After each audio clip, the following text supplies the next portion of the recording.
Coming up on Lifestyle. It's almost easier to be in a gunfight than get out the military. Your purpose is gone. It's a sense of loss. So you lose your identity, you lose your mission, you lose your team, and that's daunting. I loved it. Best job I don't ever want to do again.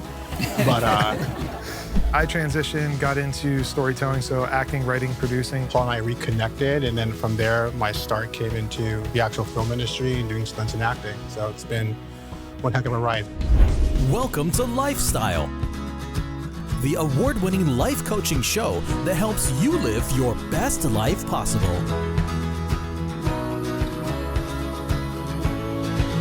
Here's your host, Roy Ice.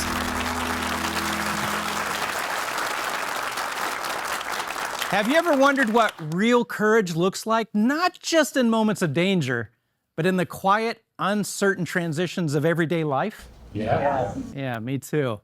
Today's guests know a thing or two about courage.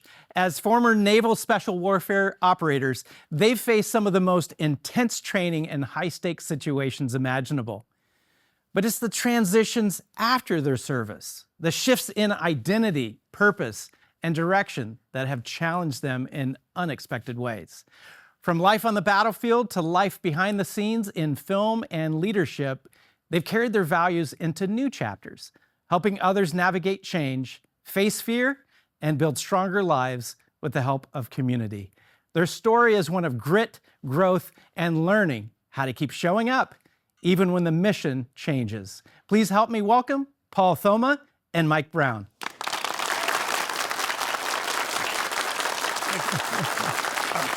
Man, so good to see you, Paul. How you doing, brother? Good to see you. Yeah, thanks, man. Mike, good to see you. Buddy. All right. I can't tell you how excited I am to see you again. Again. Again. The last time I saw you, it was not the most pleasant situation. It was good for us. ever. I mean, I think we were fine. It was really good. What they don't know is we have another TV show called Friends vs. Time where it's me and my two buddies taking each other into experiences we've never had before in order to help us grow, continue growing. We're all over 50 and you got to keep growing. And so I brought my buddies to see you guys. And so I want all of you to see what they put us through. Literally, as soon as I stepped into the tub, my breath went away. I felt like my ability to control my breathing went away. He took our ability to hear each other, which added another level of panic. Well, then we had no way of helping each other. And even if we did see the other person's stuff, we couldn't give them any suggestions because they were deaf. Now, what we had to do, you put all three of us in an ice bath to fight hypothermia while the others had to do this mnemonic training. What you do in the Navy, I mean, as a SEAL Team 7 member, you'd have to go into places and memorize a bunch of information and come back and regurgitate that in a report. And what you did on a small scale with us was nothing compared to what you've had to do. But yeah, the tension of one of your best friends fighting hypothermia while you got to get it right until they could get out of that ice bath. Thank you. Yeah, Thank you're welcome. you so much. Yeah, you guys learned a skill, you grew, and you helped each other, you got a little tighter bond. Better friends. Yeah. Yeah. You guys are incredible. You have lived lives and you've done things that most people couldn't even imagine going through and having the courage to do what you have to do as Naval Special Warfare operatives. Talk to us about, what is it like working at that level in the Navy, you in the SEALs, you in human intelligence. What do you think most people don't know about doing those type of jobs? It's a whole lifestyle. It's a commitment that that's your mission and everything else is secondary. Yeah. So at least when I was in, there was no family. There was nothing outside of what the team needed. And you kind of train yourself that way. You're brought into the community that way, where it's team first, teammate, and then yourself.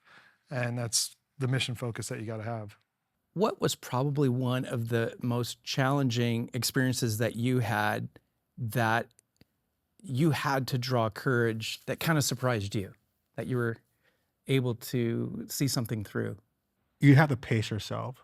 You can't just look at this, what's right in front of you. It's the long-term effect of everything. So you're preparing for deployment. It could be up to a year and a half, and you still have your deployment. And at a time I was in, we were doing 10-month deployments. So you have basically just 2.5 years of like a workup cycle, and then you're deploying and all that, supporting various teams. And then what my job was being a targeter, targeting either sales or high value individuals, getting patterns of life on them, and then figuring out the best way to action them with my assets, either a platoon of SEALs or by other means. Yeah. Wow. Courage. How would you define that, Paul? It's like being able to do what's unknown to you, what's fearful to you, or what's the hard thing to do. Yeah. And you can kind of analyze any kind of hurdle that you're trying to overcome. And it's like, if it's one of those three things, that means it takes courage. Yeah. It means there's no other way around it. You just got to lean into it. Yeah. And that's essentially being the hero to yourself. Why do you think most guys don't make it to the level that you guys did in the Navy? I'd just say they get in their own way. And when you start thinking about yourself and not your buddy, that's when you start having pity on yourself, you start sympathizing for yourself. But when you put your focus on someone else that's next to you, you forget about yourself. Yeah. And just having that mindset to be able to say like, hey, I want to look out for them and make sure they're okay. Yeah. It actually brings you a lot more strength. What do you think are some of the things that discourage people from actually completing what is really in their capacity to complete? Taking that first step, just taking that first step to walk into that challenge that's in front of you. Because you can be courageous in any parts of your life. It's just not just what we used to do. It could be, a guy going up to a girl. It could be, hey, you know what? I just want to go to the gym today. I need to start getting in better shape. There's courage in all these facets of our life, and just taking that first step. We think about it, but until you take that first step, there's no process in that. Yeah. So. That's huge. We've got to take a break, but you guys stay right where you are, because I guarantee you're going to want to hear what's coming up next. We're back with Paul Thoma and Mike Brown. Now, the last I saw you, what was it, a day or two after you filmed with us, you were sliding down a rope from a helicopter onto a bridge in Beverly Hills for a special event. You guys are doing some amazing stuff now. You've transitioned out of full-time service, and now you're doing some other stuff. What are you guys up to? I got into the film industry, primarily doing stunts and some acting. I got into it actually behind camera. When I got out, I started a company and I just started filming this content for various businesses in San Diego. And kind of from there, it kind of grew. Started shooting small narratives, documentaries, and that type of style. And then Paul and I reconnected. And then from there, my start came into the actual film industry and doing stunts and acting. So it's been one heck of a ride so far. That's awesome. I would have loved to have had you be my stunt double in that freezing ice bath. That would have been amazing. Oh, you did great. It was, yeah. I did all my own stunts on that. You got that? You get a stunt Next time credit? cruise. Yeah. Hey, I should get a stunt credit on my IMDb now. Absolutely. What are you up to, Paul? Yeah, I transitioned, got into storytelling. So acting, writing, producing was kind of the headway there. Fell in love with storytelling, what that means. And then I also do performance coaching. So mental performance coaching for leaders and executives. Yeah. And you've been on a bunch of stuff. You've been on some movies, TV shows, video games. Yep. I had the ability to do some stage, do some TV show work as well as film. Most recently, I've been working on the IP Call of Duty. So I do a bit in there. Can't talk about too much of it, but I do a lot of the motion capture stage work for that. Oh, that's awesome. You're typecast for it. Yeah. Yes, absolutely. 100%. So you've transitioned to some really positive things. You're active. You sound, and even the look in your eyes, you're really excited about what's coming up. But transitions aren't all positive, especially for men and women in uniform who are transitioning out of the service. Talk to me about some of the issues of our servicemen and women as they transition. Yeah, it's daunting. you're leaving a place that you've had structure, you've had your community there. It's a sense of loss. So you lose your identity, you lose your mission, you lose your team, and that's daunting, especially if you're transitioning and you've been through maybe like blast trauma or different elements that you kind of carry with you with residual effects of being in combat or war. Those are challenging to overcome just by themselves, especially if you don't have anybody there supporting you. Yeah. How has the experience been for some of the people that you've seen transition, Mike? Have there been mostly positive, or are there issues that you're like, man, I'm really concerned for my brother or sister who are trying to transition? For the majority, I would say for most veterans, it's probably the hardest thing they're ever going to go through. Really? This is a crazy example, but it's almost easier to be in a gunfight than get out the military because your purpose is gone, and you're like, well, what's next? And for that is scary for a lot of guys and women who are served, and that's probably the toughest thing. And as people push through that, they start finding themselves again, who they actually are outside of what we used to do in the military.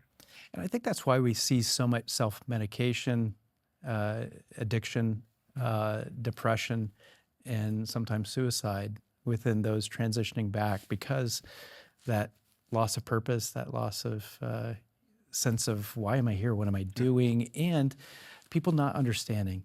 I mean, you come back, I imagine you can't openly dialogue with people about all of your experiences. It's easier to talk to someone that you went through it with or has like experiences, and that's where there are people out there that are in the service industry for veterans that have that like experience, that use that to help others. So that's a big win right there, being able to have someone that you can actually talk to and respect that they understand what you've gone through. And I'm not saying I've done anything crazy, but I've definitely know people who have, and it's extremely challenging for them. Yeah. PTSD is such a prevalent issue with individuals transitioning out of the services. Are there any resources for, let's say someone is watching the show right now and they're like, man, I don't know what to do with my PTSD. I would just add, it's PTS and also TBI. Those are the two major factors. Yeah. Now define for our viewing audience the TBI. Traumatic brain injury. So a lot of it come from various things, from explosions, just shooting your gun a lot of times, rockets and all that. There's various types of ways of getting it, from small to major. And you all just add up over time. Yeah. I would say resource-wise, at least what I've been involved with, because being a SEAL and getting out, I was pretty much lost until another SEAL introduced me to the SEAL Future Foundation, which I know we've talked about, and it's an organization that I actually got very involved with, because one, they helped me, and I just wanted to ensure that the next guy had the same experience that I had, and so I volunteered, ended up coming on staff, and I was just the CEO for the past few years. So that's an organization that really looked after our community and built resources that we could share outside of our community. So sealff.org is our website. You can go and find a operator health index that explains all the different treatments and what they do and where they come from, so that at least we can share the education of the findings that we have from the work that the foundation's doing. Did you go through the experiences with the SEAL Future Foundation to just help you transition back? Yeah, I mean, health, career, education, and community are the pillars. And a big thing, I mean, obviously the health side, like getting your levels tested, understanding like your testosterone is way lower than it should be just because of all the things you've been exposed to. So holistically approaching that in a lifestyle and getting your endocrine support where it needs to be, like that's something I didn't know that I needed, and I got that. And then even more so, the community aspect was even more profound to me, because just being able to get back in the room with someone that you've either deployed with or spent time with, or just like come from the same background, there's no replacing that. Yeah, just to know you're not alone. Yeah. Well, wow, I never would have guessed, because all the military individuals I've met coming back, I would never guess testosterone was an issue. We got to take a break, but stay right there. When we come back, I understand you guys have something very special planned that you don't want to miss. We're back with Paul Thoma and Mike Brown. Now, I have no idea what's about to happen from now on because my producer said we're not going to be talking, that you guys have something, they said special planned, which makes me quite nervous. What have you guys planned? Well, I think first we need some help. Yeah, okay. Well, have are some? they? Yeah, well, we do. We have 3. There they We're are. here, we're scared, we're I'm nervous. scared. All right. Do you guys know what we're doing? No. I'm busy. Oh my! You got to move the tables. Yeah, we might need to move this All a right. little bit. Oh no. All right. So what we're going to play with today are locks. You guys are going to break up into teams. I would just suggest you guys be on a team and you'll be on a team. All right. You wore flats. I That's did. good. Your goal is just to unlock these locks as a team. You have to pick one person to go first. They are either going to be in a plank position or be in a leg up position, meaning you'll be on your back with your feet elevated. How are you at planking, Mike? Not that long.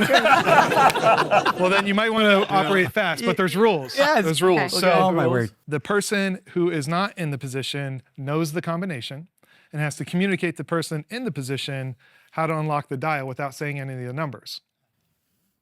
Oh yeah. Okay. For the first iteration, you have 45 seconds to come up with a plan, and then we're going to start. So go ahead and figure out, you got 45 seconds to plan what you're going to do, and then we're going to drop in position. Go. Okay. They're doing a lot so of you're down planning over first, there. right? You're going to use a code. I'll give that one too. Look at you. Boom. Boom. All right, good. All right, as soon as you assume the position, I'll start the time and say go. Go.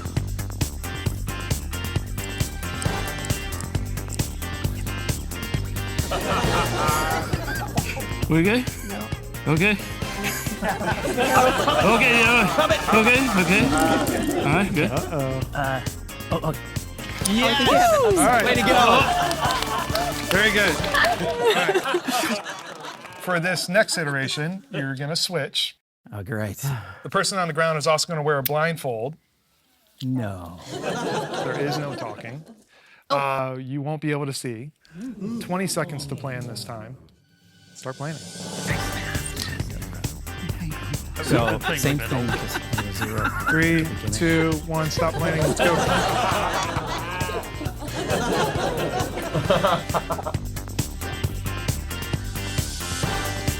I can't plank this long.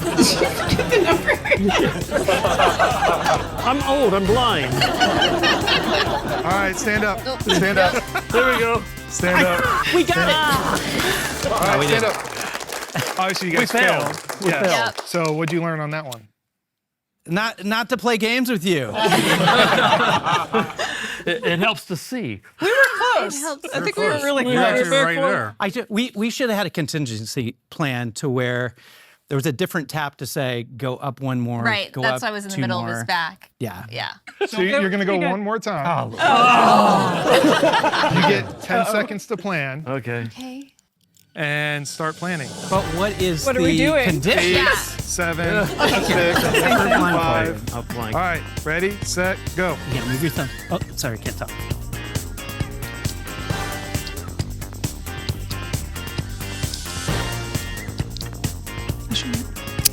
All right.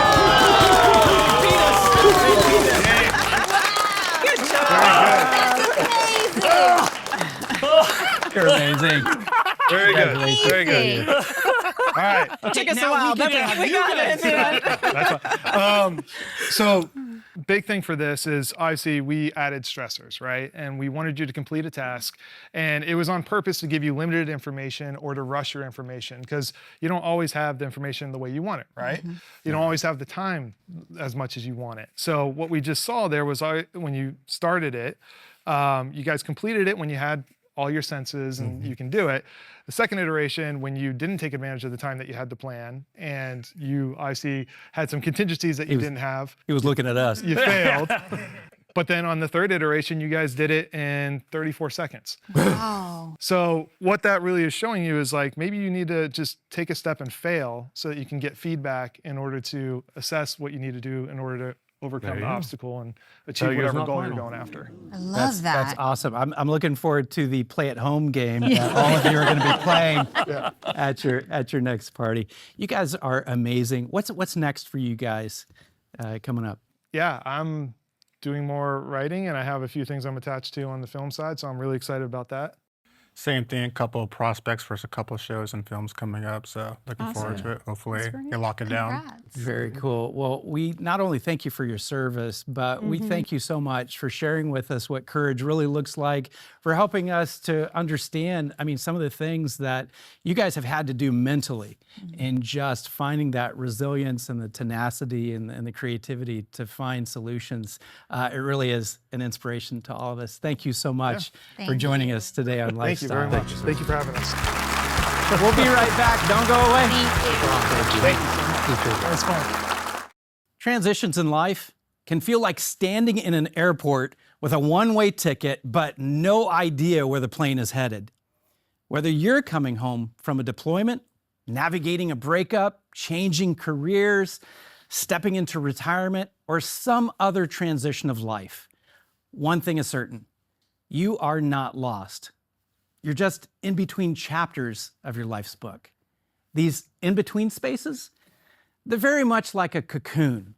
Not always comfortable, not always clear, but they're where transformation happens. Courage isn't the absence of uncertainty. It's choosing to trust that the ground beneath you is shifting for you, not against you. So if you're in a season of change, don't panic. Breathe, reflect, and remember, every sunrise starts in the dark. You've already made it through every hard day before this one, and that makes you braver than you think. Let go of what was, make space for what's becoming. You're not just surviving a transition, you're becoming someone new, and that's powerful. Yes. Thank you, Ralph.